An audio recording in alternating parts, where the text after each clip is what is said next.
नमस्कार दोस्तों, मैं गोविंद मालवीय आपका एक बार फिर से स्वागत करता हूं। मैं आपके सामने जो चर्चा कर रहा था पिछले काफ़ी समय से, जो इस क्लास में इस वीडियो सीरीज में नए छात्र हैं उनको मैं बता दूं कि हम भारतीय इतिहास की एक सीरीज चला रहे हैं जिसमें शुरू से लगाकर एंड तक एक एक बारीकी भारतीय इतिहास में देखने वाले हैं। इस इतिहास की हमने आरंभ की थी पाषाण काल से लगाकर सिंधु घाटी सभ्यता, फिर वैदिक सभ्यता, उसके बाद महाजनपद काल, उसके बाद में मौर्य काल की चर्चा और उसके बाद में मौर्योत्तर काल की चर्चा काफ़ी बारीकी से की है। आप प्लेलिस्ट में जाकर देख सकते हैं वीडियो, आपको सारे वीडियोस उसमें मिल जाएंगे। इस सीरीज के अंतर्गत विशेषता ये है कि इस सीरीज में हमने वो सारे कंटेंट कवर किए हैं जो कंपटीशन के लिहाज से काफ़ी महत्वपूर्ण है। इस सीरीज को देखने के बाद में मैं आपको पूरा यकीन दिलाता हूँ कि आप छोटे से छोटे लेवल का एग्ज़ाम से लेकर इवन यूपीएससी आईएएस तक का एग्ज़ाम दे सकते हैं। ठीक है, तो आज हमारी चर्चा का विषय है गुप्त काल के बारे में हम पढ़ रहे थे लास्ट वीडियो में। अगर आप पहली बार इस वीडियो पर हैं तो बेहतर समझने के लिए आप पिछली सीरीज के वीडियो देखें तो आपको अच्छा लगेगा और बेहतर समझ में आ पाएगा। गुप्त काल का समय है 225 ईस्वी से लगाकर 555 ईस्वी के मध्य। लास्ट वीडियो में हमने देखा था गुप्त वंश वृक्ष को, और गुप्त वंश वृक्ष में हमने सबसे पहले शासक श्रीगुप्त की चर्चा की थी। श्रीगुप्त 225 ईस्वी में इनके नालंदा से एक सिक्का मिला है। उसके बाद नेक्स्ट शासक थे जिनका नाम था घटोत्कच गुप्त, इनका भी एक सिक्का नालंदा से तांबे का मिला है। उसके बाद में नेक्स्ट शासक थे जिनका नाम था चंद्रगुप्त प्रथम। चंद्रगुप्त प्रथम की भी चर्चा हमने लास्ट वीडियो में कर दी थी, जिनके 25 सिक्के मिले हैं राजा रानी प्रकार के, जो हैं 319 ईस्वी के हैं। ठीक है, अब आज हम चर्चा करना चाह रहे हैं चंद्रगुप्त के पुत्र चंद्रगुप्त और उनकी पत्नी कुमार देवी के पुत्र, जिनका नाम है समुद्रगुप्त। चलिए शुरू कर लेते हैं इस टॉपिक को। समुद्रगुप्त गुप्त साम्राज्य के एक प्रमुख शासक, चौथे शासक समुद्रगुप्त।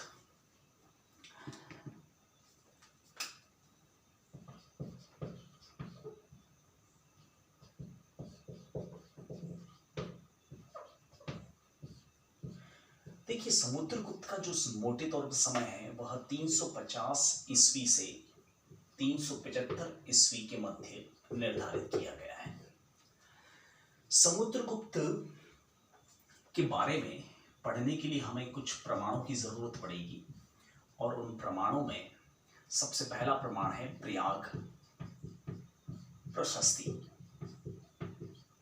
क्या है यह, मैं थोड़ी देर बाद में आपको समझाऊंगा। दूसरा प्रमाण है एरन प्रशस्ति या एरन शिलालेख। ये दो प्रमाण हैं समुद्रगुप्त के इतिहास को जानने के।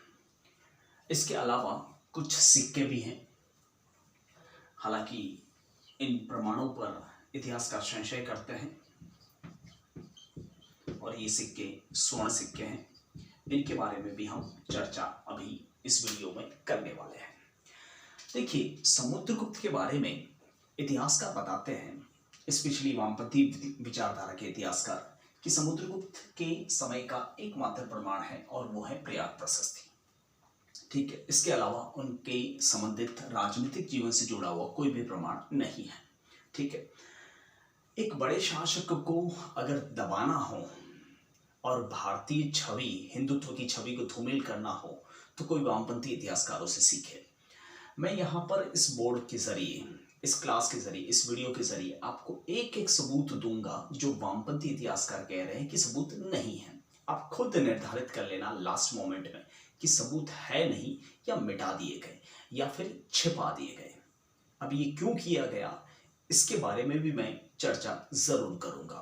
कभी मौका मिलेगा तो, और अगर मौका इस वीडियो में मिला तो इस वीडियो में ही कर लूँगा। लेकिन पहले कंटेंट को समझने का प्रयास कीजिए। पहले कंटेंट हम अकॉर्डिंग टू कंपटीशन एग्जाम देख लेते हैं, उसके बाद में हम थोड़ा सा इतिहास के साथ में भी न्याय करने की कोशिश करेंगे, ठीक है, और स्पेशली हिंदुत्व के इतिहास के साथ में न्याय करेंगे। देखिए, प्रयाग प्रशस्ति, अगर आपने मेरी पिछली वीडियो सीरीज लगातार देखी है तो आपको बेहतर समझ में आएगा। मैं फिर कह रहा हूँ, अगर नहीं देखी है तो आपको देखना पड़ सकता है। देखिए, प्रयाग प्रशस्ति जो है वह मूलतः कौशाम्बी में मिली थी, और कौशाम्बी यूपी में है। वर्तमान प्रयागराज अर्थात इलाहाबाद के दक्षिण में कौशाम्बी है, वहां पर प्रयाग प्रशस्ति मिली थी। और इसका सबसे पहला जो उल्लेख है, पहला जो लेख है वह सम्राट अशोक का है। मैंने पहले ही बताया था, ठीक है, सम्राट अशोक ने लिखवाया था। उसके बाद में इस पर दूसरा जो लेख है वह है अशोक की रानी कारुबाकी का, ठीक है, जिसे रानी का लेख भी कहते हैं, ठीक है। ये दोनों लेख जो है वह ब्राह्मी भाषा में है, ब्राह्मी लिपि में है। उसके बाद में तीसरा जो लेख है वह सम्राट समुद्रगुप्त का है, जिसकी हम चर्चा कर रहे हैं। और वहां पर मैंने समझा दिया था कि प्रयाग प्रशस्ति कोई अलग से प्रशस्ति नहीं है। अशोक ने जो स्तंभ, प्रयाग स्तंभ बनवाया था, उसी पर समुद्रगुप्त का लेख भी मौजूद है, ठीक है। समुद्रगुप्त के एक महासांदी विग्रह थे, लेखक थे, जिनका नाम था, यहां लिख लेता हूं ताकि इनके कंटेंट में काम आएगा, हरिसेन।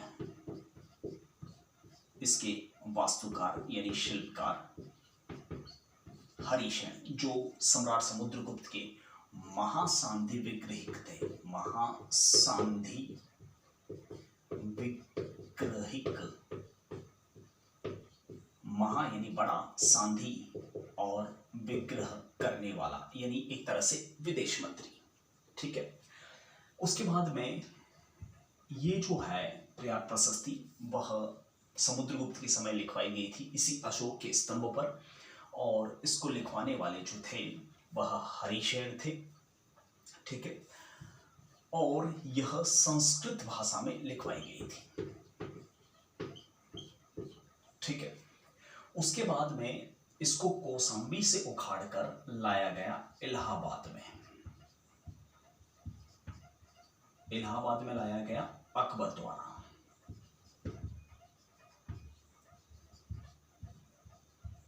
और आजकल इलाहाबाद का नाम योगी जी सरकार ने प्रयागराज कर दिया है, यानी वर्तमान में यह प्रयागराज के अंदर मौजूद है, ठीक है। यानी इस पर चौथा लेख जो है वह अकबर का है, और अकबर के बाद में उनके बेटे जहांगीर नूरुद्दीन सलीम ने भी लिखवाया यहाँ पर लेख, यानी जहांगीर का लेख भी है। और ये जो लेख है वह चंपू साहित्य में है, यानी अकेली प्रयाग प्रशस्ति जो है वह 5 लोगों के बारे में जानकारी देती है, और उसमें से एक जानकारी है वह सम्राट समुद्रगुप्त की ही है, जिसके बारे में अभी हम देखने वाले हैं, ठीक है। दूसरा है एरन प्रशस्ति, यह मध्य प्रदेश में है, और इसकी जो लेखक मानी जाती हैं वह समुद्रगुप्त की पत्नी दत्त देवी मानी जाती है, ठीक है। लेकिन उसमें सम्राट समुद्रगुप्त के राजनीतिक घटनाक्रमों का कोई जिक्र नहीं मिलता, ठीक है। तो आई थिंक आपको क्लियर हो गया होगा। वैसे सम्राट समुद्रगुप्त का जो टॉपिक मैं बना रहा हूँ, अभी वीडियो बना रहा हूँ, मैं आपको ये बता रहा हूँ कि यह जो वीडियो है वह एक पार्ट में नहीं बनने वाला। उसी से आप अंदाज़ा लगा सकते हैं कि ये कितने बड़े सम्राट हैं। लेकिन कुछ वामपंथी इतिहासकारों ने ऐसे हिंदू सम्राटों को दबा दिया।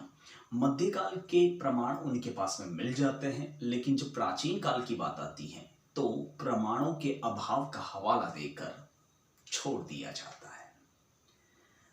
देखो, मैं दावा तो नहीं कर रहा, लेकिन मेरा दिल कह रहा है और मैक्सिमम लोग मानते हैं कि हिंदुस्तान का जो इतिहास है वह 98% झूठा है। चलिए, अभी झूठ पकड़ा जाएगा, सामने आ जाएगा आपके सामने ही। तो ये क्लियर, स्क्रीनशॉट ले लिया होगा आपने कंपटीशन के लिहाज से। अगर नहीं लिया है तो मैं आपको मौका दे देता हूँ स्क्रीनशॉट लेने का। चलिए चर्चा कर लेते हैं। देखिए, फिर कह रहा हूं कि सम्राट समुद्रगुप्त के बारे में इतिहासकार उन्हें बड़ा बताने से किनारा करते हुए एक बहाना बनाते हैं कि उनका एकमात्र प्रमाण है और वो है प्रयाग प्रशस्ति, जिसके आधार पर उन्हें बड़ा नहीं कह सकते। और प्रयाग प्रशस्ति उनके राजनीतिक जीवन यानी युद्ध से संबंधित जानकारी देती है। मतलब वो सीधे सीधे कहना चाहते हैं कि हरिशेन ने अपने राजा के लिए झूठ बोला, क्योंकि इतिहासकार ये दावा भी करते हैं साथ साथ में कि एक लेखक तो कुछ भी लिख सकता है अपनी राजा की प्रशंसा के लिए, इसके अलावा कोई प्रमाण मिला होता तो हम मान लेते। वो कहते हैं ना, जिसकी खावे बाजरी उसकी उठावे हाजरी। तो इस कारण से उन्होंने ऐसा करने का प्रयास किया। चलिए, तो कोई बात नहीं, उन इतिहासकारों को, उन अंधे इतिहासकारों को मैं प्रमाण दिए देता हूं। देखिए, सम्राट समुद्रगुप्त का राजनीतिक इतिहास पढ़ाने के लिए मुझे भारत का मैप कुछ इस तरह से बनाना पड़ेगा, जिसमें सिर्फ भारत ही शामिल नहीं होगा, उसमें अफगानिस्तान भी शामिल होगा, नेपाल भी शामिल होगा, पाकिस्तान भी शामिल होगा, और साथ ही साथ बांग्लादेश भी शामिल होगा, साथ ही साथ म्यांमार भी शामिल होगा, साथ साथ इंडोनेशिया, जावा, सुमात्रा, बाली, बोर्नियो भी शामिल होगा, फिलीपींस भी शामिल होगा, श्रीलंका भी शामिल होगा, मालदीव भी शामिल होगा, मॉरिशस भी शामिल होगा। यानी इस मैप के जरिए आप शायद समझ चुके होंगे कि कहीं ना कहीं सम्राट समुद्रगुप्त ने यहाँ तक बाहें फैला रखी थी, और यहाँ तक शायद फैला रखी थी तो हो सकता है उन इतिहासकारों के जो फेवरेट राजा हैं, मतलब फेवरेट तो एग्जैक्टली है नहीं, लेकिन सरकारों को खुश करने के लिहाज से उन्होंने अपने फेवरेट जबरदस्ती बना लिए हैं अपनी जेबें भरने के लिए। तो शायद हो सकता है इस वजह से उन्होंने इनको कहा कि आपका प्रमाण कम है, इसलिए बैठे रहो।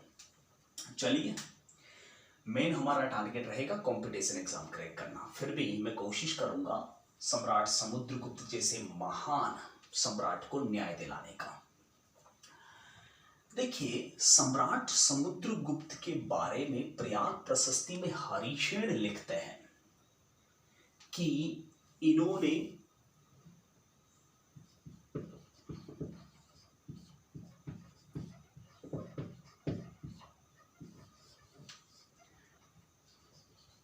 प्रथम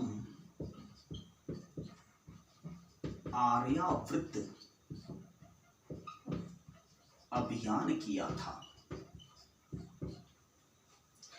देखिए, इससे पहले वीडियो में मैंने बताया था कि इनके पिता चंद्रगुप्त प्रथम ने उत्तरी वाला क्षेत्र जीत लिया था और गुप्तों की राजधानी हुआ करती थी पाटलिपुत्र, और मौर्यों की राजधानी भी पाटलिपुत्र थी। ठीक है। हरिशेन लिखते हैं अपनी प्रयाग प्रशस्ति में संस्कृत भाषा में कि प्रथम आर्यावर्त अभियान किया था महाराज समुद्रगुप्त ने। ठीक है। और इस अभियान के दौरान उन्होंने 3 नाग शासकों को परास्त किया था।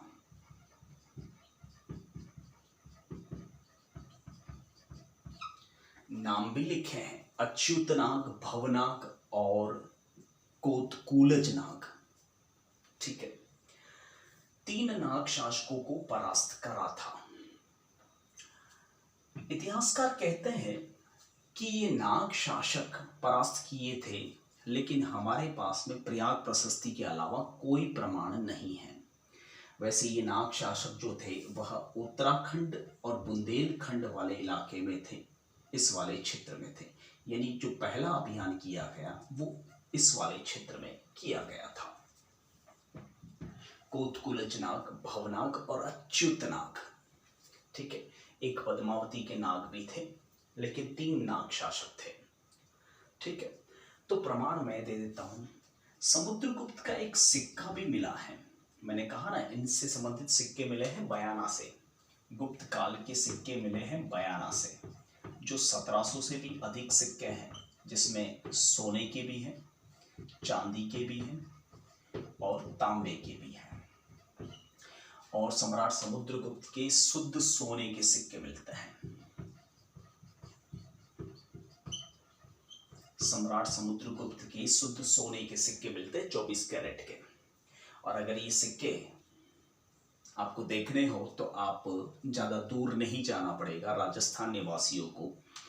आप देख सकते हैं जयपुर के अल्बर्ट म्यूजियम में, क्योंकि बयाना से मिले हैं तो स्वाभाविक सी बात है राजस्थान सरकार के पास में ही होंगे। ठीक है, इनके कुछ सिक्के मिले हैं जिनको कहते हैं गरुड़ प्रकार की मुद्रा। इनके सिक्के के आगे वाले भाग पर एक राजा, इनके सिक्के के आगे वाले भाग पर एक गरुड़ बना हुआ है और गरुड़ अपनी चोंच में नाग को दबाकर ले जाते हुए दिखाया गया है। फिर से सुन लीजिए, मैंने वैसे इस पर रिसर्च करना चाहा था, लेकिन किसी कारणवश मैंने रिसर्च नहीं किया। पीएचडी करना चाहता था इन महान सम्राट पर, लेकिन किसी वजह से मैं पीएचडी नहीं कर पाया, इसलिए इतनी बारीकी बता पा रहा हूं। देखिए, इनके सिक्कों के अग्र वाले भाग पर एक गरुड़ बना हुआ है जो अपनी चोंच में नाग को दबाकर ले जाते हुए दिखाया गया है। ठीक है, इतिहासकार मानते हैं कि इनकी जो उपाधि है वह परम भागवत है। परम भागवत का अर्थ है विष्णु का अवतार, विष्णु का अवतार, भगवान विष्णु का अवतार। ठीक है, सिक्के के आगे वाले भाग पर एक गरुड़ अपनी चोंच में नाग को दबाकर ले जाते हुए दिखाया गया है। गरुड़ किसका वाहन है? भगवान विष्णु का। यहां पर महाराज ने क्या किया है? नाग शासकों को हराया है। सिक्के के आगे वाले भाग पर एक गरुड़ चोंच में नाग को दबाकर ले जाते हुए दिखाया गया है। सिक्के को पलटते हैं तो पीछे पद्मासना लक्ष्मी है, यानी पालथी मार के कमल में विराजमान लक्ष्मी मैया है, और नीचे लक्ष्मी मैया के नीचे लिखा हुआ है लिच्छवय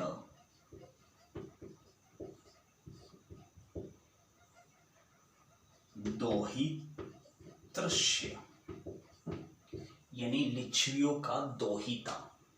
अगर आपने मेरा पिछला वीडियो देखा है तो उसमें मैंने बताया था कि सम्राट चंद्रगुप्त प्रथम के सिक्के, जो राजा रानी प्रकार के सिक्के हैं, उनके सिक्कों के अग्र वाले भाग पर क्या लिखा हुआ था? पीछे वाले भाग पर लिखा हुआ था लिच्छवय गोत्रस्य, यानी उन्होंने लिच्छवी राजकुमारी कुमार देवी से विवाह किया था। और कुमार देवी की संतान कौन है? समुद्रगुप्त।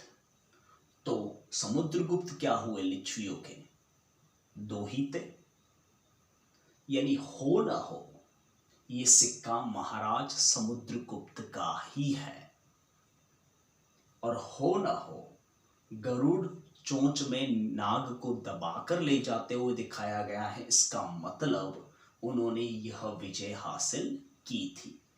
तो कहते हैं ना कि प्रमाण एक ही है, तो फिर ये प्रमाण कहां से आया? अब मुझे मिल गया प्रमाण। अब आप सोचो कि हम सब मिलकर अगर प्रमाण ढूंढते हैं, क्योंकि हम इतिहासकार कहलाते हैं ना, पट्टी बांधकर चलने वाले इतिहासकार नहीं। अगर ढूंढने जाते तो प्रमाण मिल भी सकते थे, और मिले भी होंगे तो हमें कौन से बताए गए भैया? नहीं बताए गए, सस्ते इतिहासकार। खैर,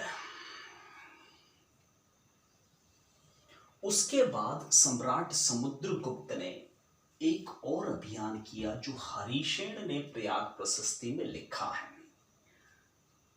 और वो अभियान है दक्षिणापथ अभियान। अभी तो महाराज समुद्रगुप्त चालू हुए हैं, इतनी विजय है कि बोर हो जाओगे। इन्हें हरिशेन ने 100 युद्धों का विजेता कहा है।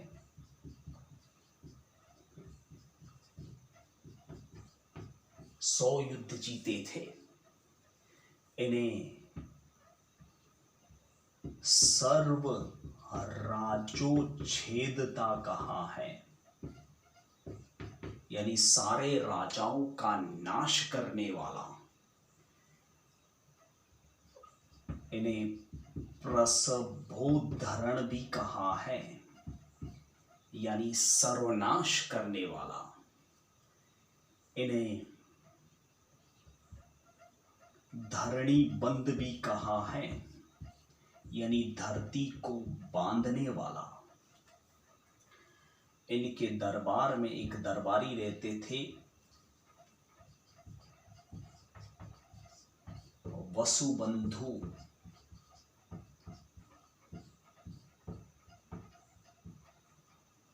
उन्होंने इनको धरणी बंद कहा है।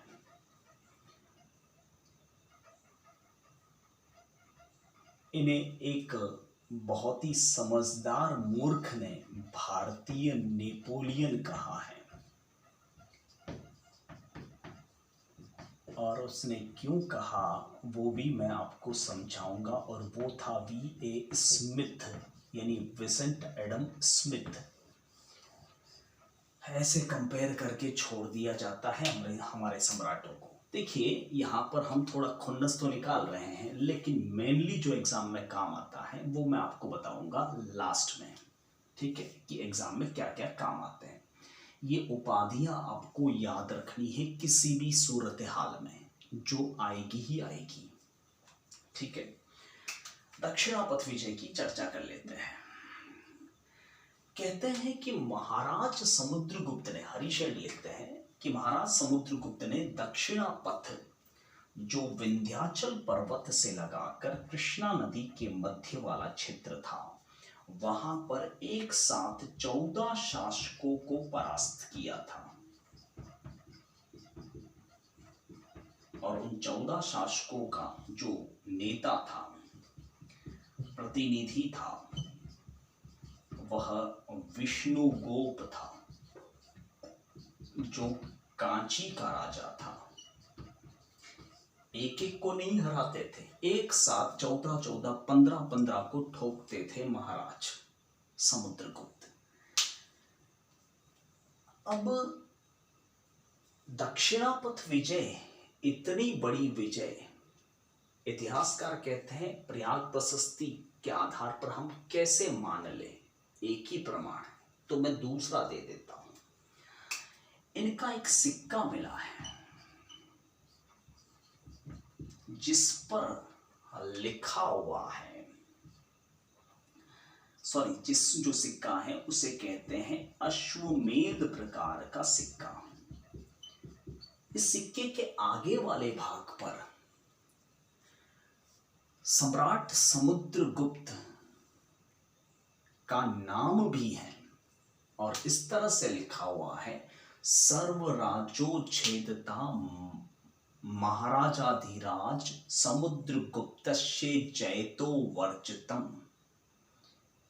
यानी सारे राजाओं का नाश करने वाले 14 शासक महाराज समुद्रगुप्त की सदा जय हो। उस सिक्के के आगे वाले भाग पर एक घोड़ा जा रहा है और पीछे पीछे सैनिक बने हुए हैं। सिक्के को पलटते हैं तो पीछे पद्मासना लक्ष्मी मैया मिलती हैं, ठीक है। और नीचे लिखा हुआ है लिच्छ्वय दौहित्रस्य, फिर से, मतलब साफ है कि वो सिक्का समुद्रगुप्त का है और उन्होंने अश्वमेध यज्ञ किया था। और हो सकता है कि अश्वमेध यज्ञ किया और वह घोड़ा दक्षिण भारत गया और इन राजाओं ने उसे पकड़ लिया, इसलिए एक साथ राजाओं की पूरी यूनिट को महाराज ने हराया था। एक बात कॉमन यहां सामने आ रही है कि इनके सिक्कों के पीछे पद्मासना लक्ष्मी जरूर मिल रही है। पद्मासना लक्ष्मी मतलब साफ है कि गुप्त जो है वह वैष्णव धर्म को मानते थे। उपाधि भी क्या है? परम भागवत यानी विष्णु का अवतार। और एक और बात बता दो, जितने भी पुराण हैं 18 पुराण, उसमें से 17 पुराणों की रचना गुप्त काल में हुई है। ठीक है, यानी नो डाउट पूछा जा सकता है कि गुप्त साम्राज्य के राजा किस धर्म को मानते थे, तो आपका उत्तर होगा वैष्णव धर्म को। सनातन हिंदू धर्म को नहीं, बौद्ध धर्म को नहीं, वैष्णव धर्म को। ठीक है, देखिए आपको भी पता है कि पाटलिपुत्र से दक्षिण पर कंट्रोल रखना उस जमाने में बहुत मुश्किल था। इसलिए महाराज ने सिर्फ विजय नहीं की, उनकी नीतियां भी बड़ी कमाल की हैं और इनके प्रति उन्होंने नीति चलाई थी और वह थी ग्रहण मोक्षानुग्रहण। शब्द को समझिए, संस्कृत काले लिख रहे हैं संस्कृत में तो शब्द ऐसे ही मिलेंगे। ग्रहण यानी राज्यों को ग्रहण करना और मोक्ष यानी मुक्ति देना और फिर उनसे ग्रहण करना। क्या ग्रहण करना? कर ग्रहण करना। कर ग्रहण करना मतलब उनके राज्यों को जीता, फिर आजाद किया और कहा कि समय समय पर आप टैक्स हमें देते रहें।